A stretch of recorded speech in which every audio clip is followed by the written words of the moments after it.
UP में BJP ने ऐसे बनाया ऐतिहासिक रिकॉर्ड। 1985 के बाद से राज्य में दोबारा सत्ता में नहीं आई थी कोई भी सत्तारूढ़ पार्टी। उत्तर प्रदेश विधानसभा चुनाव के मामले में एग्जिट पोल्स के रुझान नतीजे में बदलाव सफल रहे। सत्तारूढ़ बीजेपी ने 2017 के बाद लगातार दूसरी बार उत्तर प्रदेश में जीत कर इतिहास रचने में कामयाब रहा। पहनकर भगवा लगाकर चंदन गर्व से करेंगे योगी का अभिनंदन। उत्तर प्रदेश के विधानसभा चुनाव परिणाम में बीजेपी को मिले बहुमत एवं स्पष्ट जीत के बाद सोशल मीडिया पर जबरदस्त माहौल है। गोरखपुर सदर से योगी आदित्यनाथ की बम्पर जीत गढ़ में एक साथ बनाए कई रिकॉर्ड। उत्तर प्रदेश में एक बार फिर से मुख्यमंत्री की कुर्सी पर काबिज होने को तैयार योगी आदित्यनाथ। गोरखपुर शहर सीट से एक प्रचंड जीत हासिल कर ली है। उत्तर प्रदेश में समाजवादी पार्टी की चुनौती को पूरी तरह से धत्ता बताते हुए योगी आदित्यनाथ ने यह भी साबित कर दिया कि गोरखपुर उनका गढ़ क्यों माना जाता है। योगी आदित्यनाथ ने इस जीत के साथ ही ये रिकॉर्ड बनाया है। आज तक के सभी चुनाव में गोरखपुर शहर विधानसभा सीट पर इस बार योगी आदित्यनाथ को सबसे अधिक वोट मिले हैं। इसके अलावा इस सीट पर सीएम योगी ने अब तक के सबसे अधिक मार्जिन से जीत भी हासिल की है। सपा के स्वामी को नहीं मिला जीत का प्रसाद। 25,000 से अधिक वोटों से मिली हार। पहली बार लड़ रहे थे भाजपा के शिक्षक उम्मीदवार ने दी मात। 2017 में उत्तर प्रदेश विधानसभा चुनाव में स्वामी प्रसाद मौर्य के कुशीनगर के ही पारडौरना से जीत दर्ज की गई थी, लेकिन तब वो भाजपा के टिकट पर लड़ रहे थे। कुशीनगर के फालिसनगर विधानसभा सीट से स्वामी प्रसाद मौर्य चुनाव हार गए हैं। भाजपा के सुरेंद्र कुमार कुशवाहा ने इस सीट से जीत दर्ज की है।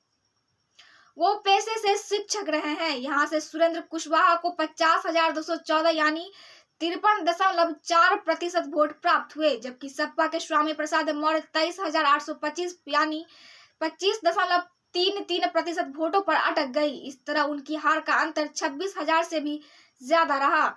तीसरे स्थान पर 14,708 वोटों के साथ बसपा के इलियास रहे। बिहार में शराबबंदी कानून को कमजोर करने के लिए संशोधन, विपक्ष ने भी साधा निशाना। बिहार सरकार ने शराबबंदी कानून के कड़े प्रावधानों को अब कमजोर करने को लेकर संशोधन लाने का निर्णय लेकर यह संकेत दे दिया है कि वह इस कानून की नीति को लेकर फंस गई है।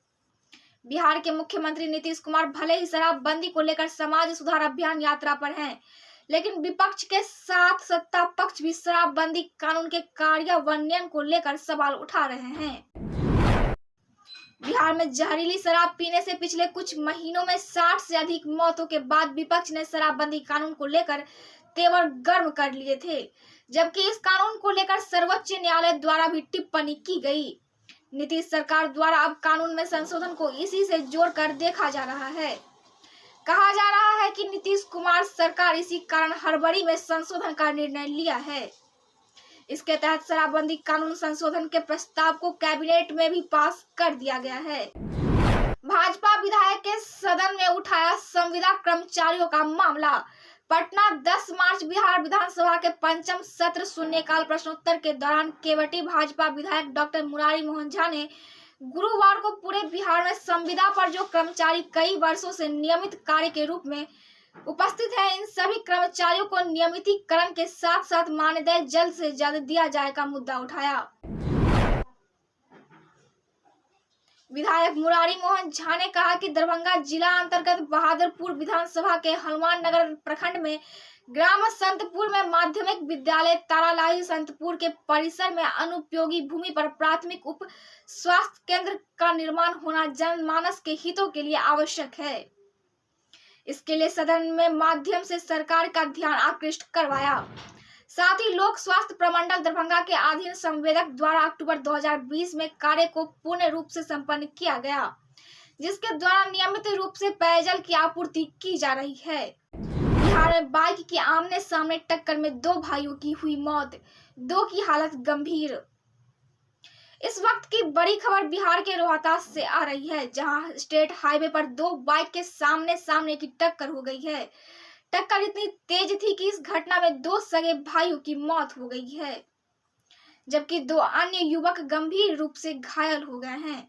इस घटना के बाद परिजनों में हाहाकार मच गई। सूचना मिलते ही घटना स्थान पर पुलिस पहुंची। पटना हाईकोर्ट ने राज्य में उत्पाद कोड के आधारभूत संरचना के संबंध में सुनवाई की। जस्टिस राजन गुप्ता की खंडपीठ ने इस मामले पर सुनवाई की। पिछली सुनवाई में राज्य में उत्पाद कोड के लिए आधारभूत ढांचे के संबंध में राज्य सरकार को हलफनामा दायर कर विस्तृत जानकारी देने का निर्देश दिया। बाल विकास परियोजना कार्यालय के प्रधान लिपिक 25,000 रिश्वत लेते गिरफ्तार। बगहा में 10 मार्च को पश्चिम चंपारण जिले में बगहा एक प्रखंड कार्यालय परिसर में निगरानी की टीम ने बाल विकास परियोजना कार्यालय के प्रधान लिपिक शंभुनाथ पांडे को 25,000 रुपए रिश्वत लेते रंगे हाथ गुरुवार को गिरफ्तार कर लिया।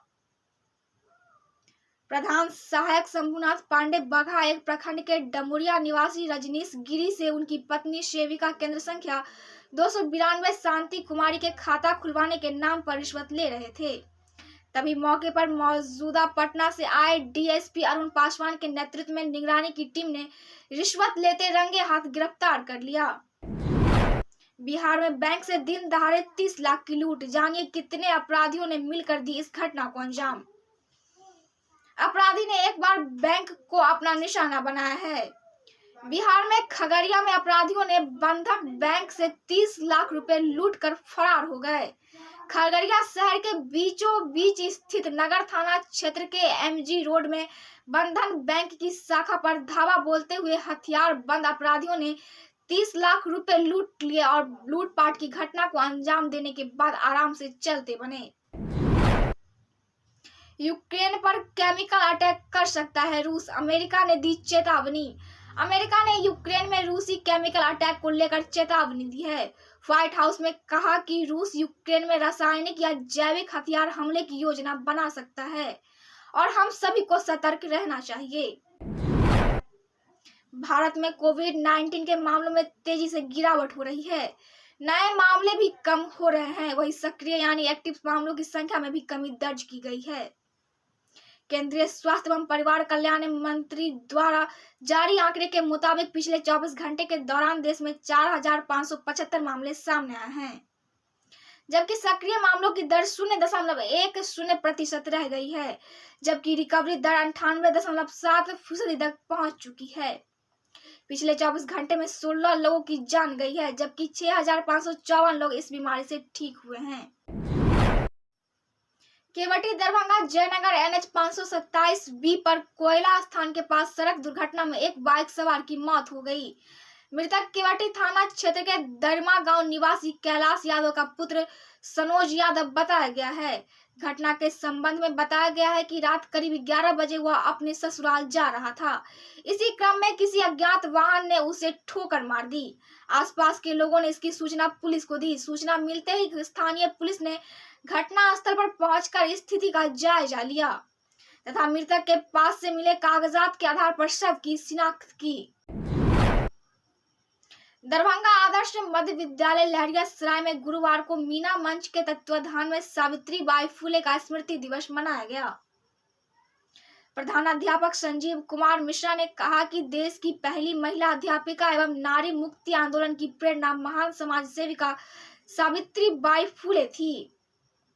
शिक्षक अरुण कुमार चौधरी ने कहा कि वे जीवन प्रयत्न महिलाओं की शिक्षा और उनके सशक्तिकरण के लिए प्रतिबद्ध थी। सामाजिक चेतना के लिए उनका संघर्ष सदैव प्रेरित करता रहेगा। दरभंगा विभिन्न प्रखंडों में स्थित पीएचसी व एपीएचसी में चिकित्सकों व अन्य स्वास्थ्य कर्मियों का अभाव है। इससे मरीजों का इलाज प्रभावित हो रहा है। Civil surgeon doctor Anil Kumar ने कहा कि सभी पीएचसी व एपीएचसी की मार्केटिंग के लिए 4 अधिकारियों की टीम बनाई गई है। समय समय पर मैं स्वयं निरीक्षण भी करता हूं। कोविड-19 टीकाकरण के लिए मॉडल प्रखंड बनाए गए सिंहवाड़ा को जिले में प्रथम स्थान प्राप्त होते ही सीएचसी परिसर में जश्न का माहौल है। चिकित्सा कर्मी एवं पोलियो जागरूकता में लगे कर्मियों के बीच जश्न का माहौल है।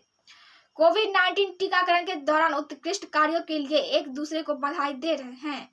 प्रभारी चिकित्सा अधिकारी डॉक्टर प्रेमचंद्र ने चिकित्सक एवं कर्मियों को बताया कि कोविड-19 के काल में अच्छी मेहनत का ही परिणाम है। हम लोग इस मंजिल तक पहुंचे हैं। 92% लोगों को कोविड-19 का टीका देने का गौरव छिंदवाड़ा को प्राप्त हुआ है। वीडियो राजीव रंजन कुमार ने सफलता के लिए चिकित्सा कर्मी, बुद्धिजीवी, धर्मगुरु एवं पंचायत प्रतिनिधियों के भी कार्यों की सराहना की है। 37,000 लोगों को कोविड-19 का टीका लगाकर जिला में प्रथम स्थान प्राप्त करने वाले एनएम जुलिता टेपो को बधाई देने वाले का तांता लगा हुआ है। जिला मुख्यालय में आयोजित कोविड-19 जश्न टीका समारोह में जुलिता को डीएम एवं सिविल सर्जन की ओर से सम्मानित किया गया है। मधुबनी जिले में किसानों को विभाग से अनुदानित दर पर उपलब्ध दलहन बीज का अनुदान नहीं मिल रहा है, जबकि करीब 3 वर्ष बीत चुके हैं। किसानों ने अपनी राशि खर्च कर बीज खरीद कर बुआई की, मगर विभागीय उदासीनता से किसान परेशान हैं। अब यह मुद्दा सदन में भी उठा है। राष्ट्रीय खाद्य सुरक्षा मिशन योजना के तहत वित्तीय वर्ष 2019-20 में जिले के किसानों को अतिरिक्त क्षेत्र अच्छा दान कार्यक्रम के अंतर्गत दलहन की खेती के लिए उपलब्ध कराई गई बीज की लंबित अनुदान राशि का अब भुगतान हो सकता है। मधुबनी जिले के सभी पंचायतों में अनुदानित दर पर किसानों को मूंग की बीज बटेंगे। मिनी किट मूंग फसल एवं राष्ट्रीय खाद्य सुरक्षा मिशन योजना के अंतर्गत किसानों को मूंग के बीज उपलब्ध कराए जाएंगे।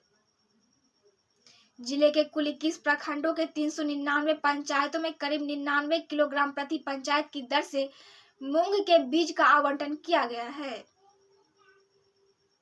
डीओ अशोक कुमार ने बताया कि जिले में करीब 40,000 क्विंटल मूंग के बीज को सभी 21 प्रखंडों में विखंडित कर लक्ष्य भेजा गया है। इस योजना के लाभ से जिले में 99,075 किसान लाभान्वित हो सकेंगे। डीओ ने बताया कि सभी बीडीओ को यह निर्देश दिया गया है कि समय से हर प्रखंडों में मूंग के अनुदानित बीज का वितरण कर ले। उत्तर प्रदेश में भारतीय जनता पार्टी को योगी आदित्यनाथ के नेतृत्व में मिली भारी बढ़त की गूंज बिहार के मुजफ्फरपुर में भी सुनाई दी। मतगणना के आंकड़ों को देखकर नतीजे घोषित होने से पहले ही भारतीय जनता पार्टी के नेता और कार्यकर्ता जश्न में डूब गए। पार्टी कार्यालय से लेकर सांसद और विधायकों के आवास पर कार्यकर्ता जुटे और होली के पहले ही अबीर गुलाल में रंगने लगे। जयनगर शराब पीकर हंगामा करते एक शराबी को पुलिस ने पचहर गांव से पकड़ा। उसे न्यायिक हिरासत में मधुबनी भेज दिया गया। थाना अध्यक्ष संजय कुमार ने बताया कि गिरफ्तार आरोपी देवदा के गाढ़ा निवासी उदय शंकर यादव है। वह अपने ससुराल गया था। आरोप है कि उसने शराब पीकर पत्नी के साथ मारपीट की। शिकायत मिलने पर पुलिस ने उसे ससुराल से जब्त किया।